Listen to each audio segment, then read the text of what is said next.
Adams State College. Great stories begin here.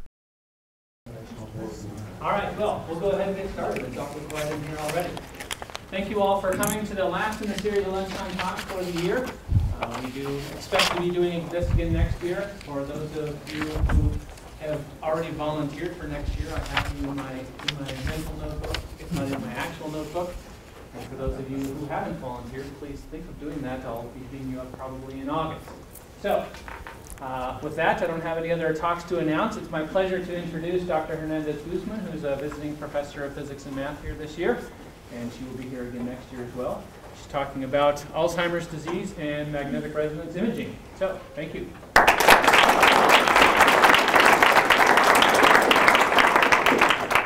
Well, thank you so much for coming to hear my talk. I know it's a busy time, the last days of the semester, so I appreciate it for everybody coming up. As Dr. Narin said, I'm going to be talking about detecting Alzheimer's disease using magnetic resonance imaging. So I'll give first an introduction of what Alzheimer's is. Many of you have heard about it. Many of you sadly have parents, relatives, or a friend that had suffered Alzheimer's disease. So I'll give a little background of it. This devastating disease is a neurodegenerative pathology that has no known cure for it. It's a very sad disease because people say that it steals memories. It goes away. What it happens is a typical common symptom of Alzheimer's disease is that the elderly people start forgetting things. It could start slightly by just saying that they forgot where the keys are, and eventually progresses to the point that they don't even know who they are or where it happened. So the short-term memory is the one that gets lost first. There's other types of symptoms that they affect.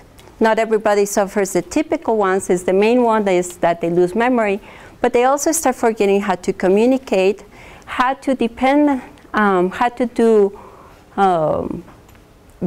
other people because they forgot how to do things, how to talk, how to go to their house. Eventually, they even forget how the time difference. They don't know if they're present or if they're even talking of back in the old days. So they behave like little kids. It's like they're going back to when they were babies. They become very dependent. So this disease was first discovered by Dr. Alois Alzheimer. He was the responsible, the one that was named after. This is a German physician. I wanted to put everything into physics. He's a physician, a German physician, that his research interest was in dementia, also in epilepsy, and other types of psychiatric problems, but he focused mainly on dementia. And he noticed on a patient, it was a woman patient, 50 years old patient, and he noticed her decay of personality. First, she was very neurotic. She changed her behaviors. She will get angry all of a sudden, and then she will calm down and be happy again, all in moments. So he describes it and says, well, this is not normal. This is a type of dementia that is happening.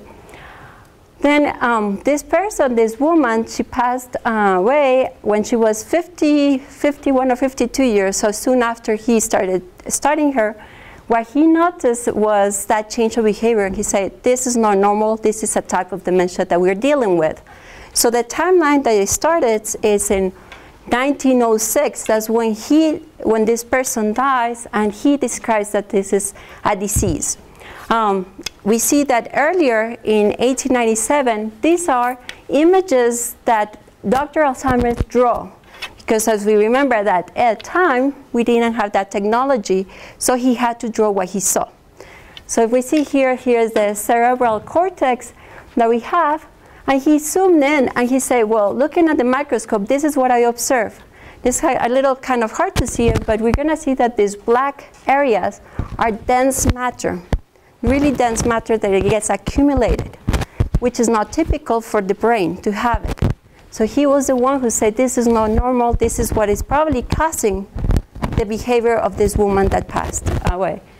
In 1910, Dr. Emil Kraepelin, he was also another psychiatrist, he describes the disease and he says, he said, well, this is Alzheimer's disease. He named it after this doctor, but he only mentioned it for the first time. They were not recognized it as a disease at that time. It had to pass 50 years before this disease was recognized. In these 50 years, they blamed the behavior of memory loss and that shakiness or behavior change just to aging. They was part of how you get older. In the 1960s, they finally recognized that this was a problem, this was a disease, and it was not just part of aging. It took a couple of years, and it becomes more serious, and they actually have an Alzheimer's Association funded. A lot of information you can find in here, and a lot of information that I got from this presentation is coming from there, from that foundation. And there's many others. It's become a worldwide recognition about this Alzheimer's disease. In the 80s, they finally started deciding that the focus of the research should go into those plaques and neurofibrillar entanglements because they were not normal. It's not normal to have those tangles in there. So in the 90s, there's giant leaps forward because the first drug treatment is approved. As I mentioned at the beginning, I said there's no cure for this one. So this first drug treatment, it was just to protect, to ameliorate those symptoms, to make it livable and reduce them. Their first vaccine was tested. It was tested actually in a mice to see if there was any effect. What it does, it only reduced, it decreased the rate at which this disease was going through. So it was not really a vaccine, it was just like a slowing the process of Alzheimer's. Then, also in the 90s, they discovered high concentrations of metals involved, which are not normal. We all know that we have metal ions in our bodies, but high concentrations are present on those plaques. They see that there are some metals, and those metals I'm talking about copper, zinc, iron, and aluminum. The ones that they have found more interest on are copper and zinc. And the reason of copper and zinc, if they do studies in vitro, so not in real time, they do it chemically, we're going to find that copper and zinc actually cause the plaques, those fibrils, to be toxic. So they kill cells, so they become toxic. That's why those two metals are very important, but that will be another talk in the future. In 2000, which is in this time, we got sophisticated image of the brain. So then we don't have to rely anymore on drawings or what we observe through the microscope. We can be more accurate. This is a PET scan. And what we can see, if you can see, this healthy person has very little purple and blue, which means for this PET scan, what it does is that they feed you radio labeled, so something you drink, and it goes through your body. And it's going to react if it's going to stick in your brain if you have Alzheimer's disease. If not, it's going to flush, and you cannot see anything. This is the case. You can barely see that there's going to be something in a healthy brain because it doesn't stick to it. This person that has Alzheimer's, we see that the red is where it's most concentrated, this radio label, which is what we have. So that's a PET scan. Then we had also found new drug therapy that is being approved. As I said, this drug therapy is just to ameliorate those symptoms that they are present. But it's not cure for it. So there's a lot of research for it. So why are we so concerned about this? It's because this is one of the most common forms of dementia. What is the most common of dementia is because 26 million people worldwide are believed to have Alzheimer's disease. Of those 26 million, we're going to see by 2050, 39 years from now, they're predicted to be 106 million. Sadly, and I didn't put it over here, according to the National Institute of Aging, they said that every 69 seconds a person is detected with Alzheimer's disease. So it's pretty sad disease over here that we're talking about. Also, it's very interesting but women tend to have more chances to develop Alzheimer's disease. 2/3 of the people that are diagnosed with Alzheimer's are women. They don't know why. What is the difference? But women are more propense for that disease. So this will cause it as one of the top leading causes of death. So let me give you a little change in brain. What happens to the brain? So this disease is genetic primarily, and also could have happened because of continuous damage on your brain. So for people who do boxing, they're more propense to have Alzheimer's disease, develop Alzheimer's disease, because of the continuous damage that you're happening in your brain. So if you happen to have Alzheimer's disease brains are not going to show any symptoms on the early age. Between you were born and the 40s, no change, you will not know that you have that disease. It's later on in life that you're going to start aging, your brain is aging, and their symptoms are going to start showing. This mild congenital interface that we're going to have is going to be represented by memory problems. You start forgetting things, which normally happens when you start aging, which is normal, as we can see the yellow line. For normal aging, you kind of forget things, but the slope of your line is going to be very slow, right? It's not going to be that much of a change. But if you have, sadly, if you have died Alzheimer's disease, by the age of 55, between 60, you're going to start decaying. So it means you start going to show those symptoms hardly. They're going to be showing more often. By the age of 75, that's when you're going to be detected because of all the symptoms that you're suffering. They're going to say, well, you have Alzheimer's. It's important to know that as of now, we cannot run a test and say you have Alzheimer's or not. The person has to die for us to open the brain and see those plaques or those tangles and say, yes, you have Alzheimer's. That's the only way that I can 100% say that that person has. If not, all by the symptoms, you can suggest that they do. Once they detect that disease, your lifespan gets really short. So by the age of 80 or 85, that's when they lost completely, they become all dependent on you, and they die because of different issues. So from that, if we look at the brain, what exactly is happening to the brain is we're going to have the healthy brain, the normal brain that we have, and then we're going to compare it to the one that has Alzheimer's. We see from the normal brain, we have the part that is responsible for language, the part that is responsible for memory, and we have the ventricles. For Alzheimer's, our brain is going to start shrinking. It suffers shrinkage. So there's going to be, the memory is going to get decreased, and that's why those people that suffer Alzheimer's start losing their memory, especially the one that is at the beginning, the immediately memory. They still remember when they were kids, but it starts getting very confusing, and that's because of that shrinkage. Also, the language, they start losing how they speak. Eventually, the ventricle increases because the brain doesn't want to lose the volume, right? So it's going to compensate by that shrinking, by increasing other areas, which is the ventricle is going to increase. So it's going to shrink. So if we compare brains to a normal one, we have the normal brain is healthy, and I could say it is fluffy. It's not a technical word, but say it's a fluffy brain right there. For the one that it's an Alzheimer's, it looks not so pretty. It looks very condensed, very dense. If we compare them, we see that there is, and it's kind of blurry, but we can see that there's the normal brain, and then the shrinker brain. So if we compare brains, how it's starting is in a mild case of Alzheimer's, we see that it starts decreasing. We see a shrinking in the hippocampus, which is the memory area.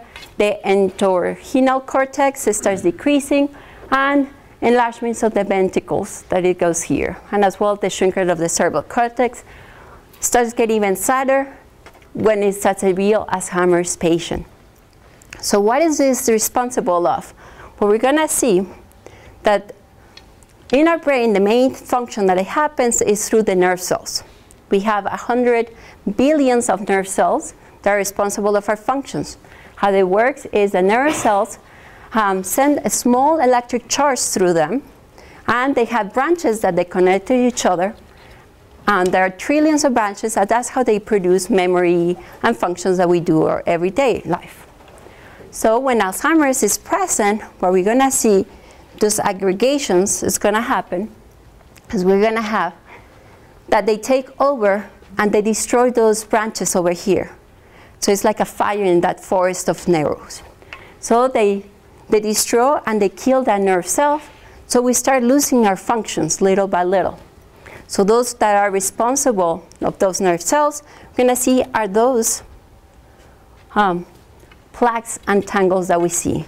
These are the prime suspects. We don't know exactly if they are responsible or if the brain is trying to protect for that destruction by creating those plaques that eventually they will go, but they don't go away. So these plaques are formed. We're going to see the formation of this, and this is a proposed mechanism. So we have the healthy scenario. We have the cell membrane that is surrounded by the cell, and we have the neurons over here. We have this protein, amyloid precursor protein, that every person in here, every human being has one. In the healthy way, we have this enzyme, alpha secretase, that will come and cleavage to this amyloid precursor. And when I mean cleavage, for those who haven't taken biology, it means that it snaps. It's going to cut that amyloid precursor protein right after the amyloid protein. So we have here this protein that is going to be the responsible for Alzheimer's disease. We all have it present, but it depends where you get snapped. So this one will snap it right after it. So this protein that is released to the neurons is going to be actually a favorite one. It's going to keep our neurons healthy because that sticky amyloid protein here is going to go away with this SAPP alpha. Then this gamma secretase will tether out the rest of the protein out there, and it will just release it to there. That's the healthiest scenario. We will all be happy. What happens in the not so healthy, in the harmful way, is that we're going to have this. It's a different enzyme. It's called the beta secretase. It's going to come and snap just before that amyloid protein that we have.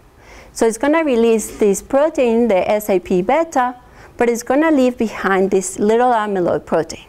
This amyloid protein is going to be then cleavaged by the gamma secretase and released in the neurocells. This amyloid protein becomes very sticky, and it's going to stick with other ones. Because this is one case, there are many cases that is happening. So if we see it in the big picture over here, we're going to have that the beta secretase will come, snap just before that amyloid protein, release this SA beta here. We are left with over here that amyloid protein, gamma secretase will come, and cleavage over in the lower part is released to the neurons. It will keep on going, and this is a proposed mechanism. They think that this will stick to each other and form oligomers, which are like clumps of little proteins, like they're all clumped, and then they will organize in a certain way to form fibrils, and then that will create the plaque.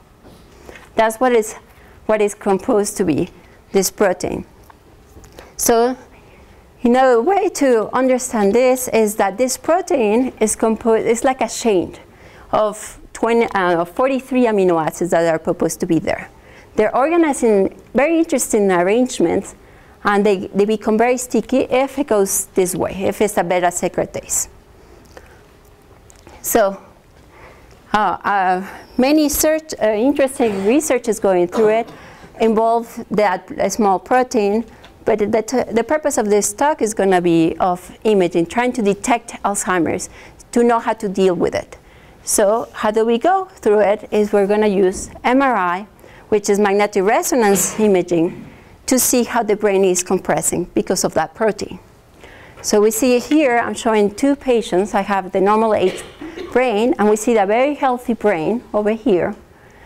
Compared to the Alzheimer's disease brain, it's hard to see with this slide, but we're going to see that it's shrinking our brain. Because of this, we can detect that that person has Alzheimer's without that person have died yet. So how does MRI works? How can we resolve this imaging? Which it would be very insightful if we were able to detect Alzheimer's way before they lost all capabilities. So how it works as magnetic resonance is we have a huge magnet, as everybody might have known. We have a huge magnet, and we're going to have the table where the patient goes. So magnetic resonance, what it does is going to detect those protons, those hydrogen atoms, that they're going to react, align. They're going to get aligned to the magnetic field, so they're going to get polarized. And by getting polarized, we can then throw a radio frequency and see how it decays or how it relaxes on that proton. So I will explain more in detail in just a second. So we have here my patient that will put it inside that huge magnet. So that means that this patient is going to be inside a magnetic field. By being inside a magnetic field, we're going to then have the radio frequency over here, which is going to make those protons disalign or tilt away from that magnetic field. And then we're going to have a gradient coil that we're going to see why we need that. And that will be to detect different images, the protons where they are. So let's look into the physics about it, because this is a physics talk. So what is the main factors that we're going to talk is there's going to be quantum properties of nuclear spins. We're going to have radio frequency excitation of the properties, the tissue relaxation properties, which is going to help us determine the image of our MRI image. We're going to have different magnetic field strengths and gradients, and the timing of gradients and the gradients and the radio frequency pulses that we have. So a little background for those who haven't taken chemistry or it's been a while. So we have that MRI is based on NMR. NMR is just the nuclear magnetic resonance. So it's going to look at the nucleus. So if we have what I was talking about, water protons, we have the water, and the water has the oxygen and 2 hydrogens. We all remember that, I'm sure. So if we look at the hydrogen is going to have a positive charge proton and a negative charge electron. What we're going to look is we're going to look at the proton, and we're going to say, okay, well, what happens if I put the proton with a magnetic field? So the proton has a small electric charge on it, and if it has an electric charge on it, there's going to be a current going through it. And for those who have taken physics, we'll remember that if it's a current going through a loop, there's going to be a magnetic field produced. So what is going to happen is that that proton is going to behave like a little magnet. That magnet is going to have a magnetic moment. Because it's spinning and it has a mass, it's going to have that angular momentum. That angular momentum is going to be precise, and it's like a gyroscope when you put it and run, and you want to change the force, it's not going to change. That's what is happening here. So if I put it to my magnetic field, it's going to align to that magnetic field. So here we have the scenario. I have my little magnets all around, spinning around. When I put a magnetic field right there, they're going to align. If we're very careful on looking at this image, we're going to see that the protons are going to align either along the magnetic field or against the magnetic field. So against the magnetic field, we're going to see why is this happening is because of the energies. So if I think about the energy, I know that energy is equal to that magnetic moment, dot product of the magnetic field. Dot product just means I'm going to take the cosine angle that is having that magnetic field with respect to my proton, that angle that is going to be. By doing that, I know that quantum mechanics is going to tell me that that corresponds to this. This M of S is a state, the electron state that we'll have. So we're going to name an electron state of a half when it's aligned to the magnetic field, and negative when it's the opposite case. So if I look at the energies for both of cases, I'm going to say, well, one has a 0 degree and the other one 180 degrees. So if I look at the energies for that, I'm going to have, as I say, it's magnetic field. I'm going to have one that is going to be a negative, and I'm going to have one that is going to be a positive. That negative is coming from here. Quantum mechanics is telling me that it's going to be minus a half of this or a half of that. This is the energy that they will both have. One has a higher energy, and then the other one will have less energy. So if I draw an energy diagram, meaning I'll put my energy in the y-axis and my magnetic field in this axis, all I'm going to have is I'm going to see that at a specific magnetic field, both of them are going to align. I'm going to have that. They're going to have a difference of energy, and that difference of energy is what is going to be my resonance condition. This resonance condition will allow me to have that frequency, and that little v means frequency, is a frequency that is called the Lamour frequency, is at what is spinning around it. So if I match this frequency at that specific magnetic field, I'm going to get a signal. So we're going to receive a signal which will allow us to then send another radio frequency pulse. So I have here all my little magnets that I have put, my protons aligned with the magnetic field, back and forth. Then I'm going to say, okay, I found that frequency, that Lamour frequency. I know that they're all aligned now. So I'm going to send a radio frequency pulse, which, because it's matching that Lamour frequency, all of my protons would tilt away from my magnetic field. They're going to tilt away from my magnetic field. They're going to try to go back. So they're going to start precessing along that axis that they're being tilted, because they want to go back to their regular state. Energy-wise, they tell us that they always want to be in the lower state. So they're going to start precessing, and by precessing, they're going to produce an own radio frequency energy signal that is going to be produced. So they're going to start emitting their own energy. That's what we're going to detect. So if I think about this, I'm going to say, okay, well, let me look at it more technically. I'm going to say, okay, I know where they are. I'm going to send that radio frequency excitation. They're going to all tilt. That's going to give me a signal that because it's the protons relaxing, I can collect that, and I'm going to make it bigger so I can actually visualize it. I Fourier transform, and that's for those who wants to know what is Fourier transform, they can take calculus. You'll find that is very interesting. You Fourier transform it, and then you're going to get a signal. Once you get the signal, you can detect it. However, we see that they are all nicely aligned, so we only get one signal. That doesn't tell us if the protons where they are. That's not, we know that there's hydrogens, and that's all we know. So what we're going to do then is we're going to put a gradient in there. So meaning a gradient is going to be a changing magnetic field. So that means we excite it again. We throw our radio frequency excitation right here. We're going to excite it, right? But since there's changing magnetic field, that means that the protons will relax at different frequency. So when I Fourier transform, I'm not going to get a homogeneous line. I'm going to get two different ones, which is going to tell me where in the tissue the protons are located. Because at different locations in the tissue, we have different frequencies of it. So we're going to see, and that's how we're going to get that image. So for that, we're going to see that if I put now a rotating one, if I rotate that gradient, we're going to see that we're going to have different signals. And that signal will allow us to have a 2D image. Instead of sending two, we send several ones, and we were going to create a 2D image. So over here, I'm going to show you an MRI image. And interesting, this brain should look very familiar to everybody here. And the reason is, it's my brain.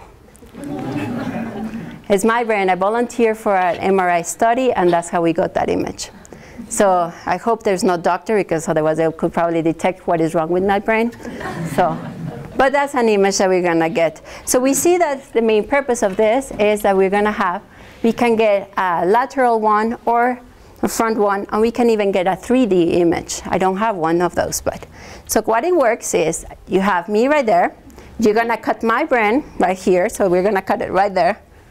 And what you're going to get, a scary picture, is you're going to get right there. So that's what you're looking at. You're looking at the brain. So someone that has Alzheimer's disease, you're going to start looking at this. Is going to be decreasing. Over here probably is going to decrease as well. And this part will increase. It's going to get darker. So you're going to get the nice image of different ways to look at it. And they even have now a 3D, so you can even play with it and locate it in a different way. I don't have that image, but that's what we have. So what we have is that the reason why we look at hydrogens is because they're very predominantly in our body, right? We all have hydrogens. We all know that we have water molecules in our body. It's like 80% in our body of water molecules that we have. And essentially, this is what MRI is based on hydrogen, and proton imaging. That's why they don't allow to have metals in there, because you will not observe anything, right? So these are promising images of MRI, because as we see, we have Alzheimer's disease patient brain. It's over here, and we see that this part is highly increased compared to the normal brain. This was one of the studies, and they're saying, well, okay, this person does have highly concentrated of Alzheimer's. Over here we have another study that they were actually studying this part of the brain, the memory part. They're going to see how that is changing with it. But this is an advanced person, and we know that it's an advanced because this huge increase on the ventricle that we see. With that, now we have, as also, the one that was taken 6 months apart. Every 6 months they will start taking it. This MRI scan, as we saw, is going to show a healthy, well, not so healthy, but an early stage of Alzheimer's. Everything looks fine. The blue part is the affected part of Alzheimer's. We see that after 6 months, that blue part gets even stronger. I don't know if you can see it, but it's getting stronger on it. And it starts spreading, and we can compare it over here. The parts that are being affected is right here on the memory loss, and the language barrier is getting smaller right here. After other 6 months, after a year, they see that this starts decreasing, it starts spreading, taking over that brain with the image. So with this, I went a little too fast, but here we go. This is what Alzheimer's said when he was in 1913. He said, excessive reservation and paralyzing despondency have not helped the scientists to achieve, nor they helping them to advance. But a healthy optimism that cheerful searches for new ways to understand, and it is convinced that it will be possible to find them. I picked that quote because he was positive that we will find a way to defeat this disease. And it seems to me that we are achieving, it's very slowly, but we are achieving ways to find the cure for this Alzheimer's. At least in this case, MRI is helping us to detect Alzheimer's and know how to deal with it. For caregivers, which are the most affected to it, because the person who has Alzheimer's, they don't remember things, so are the caregivers that are going to be able to know how to deal with that disease. So with that, I'll just show my references. If you have more questions, I'll be happy to help you. So finish soon.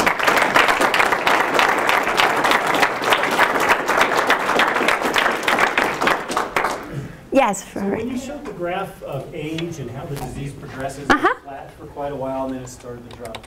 It almost seemed like you were implying that people are born with it. It's a genetic pathology. Yeah, it is genetic. You have way more chances to, where is it? Somewhere here. There it goes. There it is. So you are born with, if someone of your family, you have high chances of developing Alzheimer's. It's not yet confirmed, but they have seen a pattern for it. Okay, so they don't know what gene to look for. No. So they do suggest that you could have it. Yeah. What's the earliest age that they've actually confirmed Alzheimer's? So they cannot confirm, well, okay. But they can see the symptoms, and that's what's the early detection. They can say, okay, well, let me see your family history. And normally they start thinking about it around the age of 50, which is when they start thinking about it. What's roughly the that. person they found? I don't have a specific number for that. I'm sorry. Yes? So on the MRI images that you showed there of someone in the test system or whatever that has Alzheimer's compared to the healthy brain, where would that fall in this line? Any idea whether that was someone? Normally they take those patients when they're really late, like in 75. That's when they start looking at it, because that's the latest. Yeah. Have they started looking at, I don't know, like comparisons between people? You said there's a genetic, it seems like there's a genetic component. Looking at various genes to compare people who appear or have been confirmed to have Alzheimer's versus those who don't? Are you telling me about comparison between each other? Is that your question? Start looking at it. Well, let me see if I answer your question. Someone healthy to someone who's known to have Alzheimer's. The genes, they do, but they're blaming it mainly on that protein, the beta amyloid protein. Doesn't have that much. It must be there's a connection between genes, but I'm not aware of. I'm not a biologist, so I cannot answer that. Yes. Are there other conditions that lead to similar shrinkage in the brain tissues like that? Yes, there are. There's diabetes B, the diabetes 2, that leads to very similar symptoms of Alzheimer's. When a person suffers a stroke, part of the brain also kind of shrinks. So there are several. So that's why they need to have a comparison for that. Yeah. What's the status of the vaccine? I'm not aware. They treated it on mice, and that's how much I know about it for that. Yeah. You had mentioned that there's a 3D scan. Can you explain a little bit how that works? The 3D scan, so it's like 2D, but the way that they do it is they take different parts of your brain. And how they take is the intensity of the tissue. When they're looking at the protons, depending on where the protons are in the tissue, they see different gradients, different intensities. So they put all that information together, and that's how they create the 3D. Yes? Are there other situations that can cause plaque in the brain, or is Alzheimer's the only one that creates? Normally when you have a head injury, those plaques are formed, but there's other systems in your body that they release those. So that's why they believe that those plaques that might not be harmful. They're probably trying to get rid of that amyloid protein and then flush it away. But since it gets too much accumulated, that's what it starts causing the problem. So we do have some plaques in our brains, and they just get flushed away by them. This isn't a question, this is a comment that recently in National Geographic there was some research cited that they were looking at impacts to football players, kids who play football. And they actually put accelerometers in helmets and measured over the course of a season the number of impacts. And then they were able to find this plaque you were talking about in those brains, the brains of young men who have played football here start to show the same plaque that Alzheimer's disease. Yeah, they are suggesting that football players or boxing, those people that suffer with continuous head injuries are more prone of developing Alzheimer's at early ages. So then doesn't that indicate that it's not like in your DNA? Well, that's the case. I don't know if it's all coming from genetic or also what happens in daily life.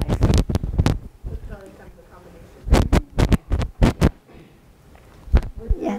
Head injuries have to be severe? Or? Yeah, they have to be severe. It's not just a little tap in your head. According to the National Geographic article, the cumulative effect of a season's worth of small impacts can actually be worse than one or two large ones. Wow. And that's fairly recent research. Any others? Okay, thank you.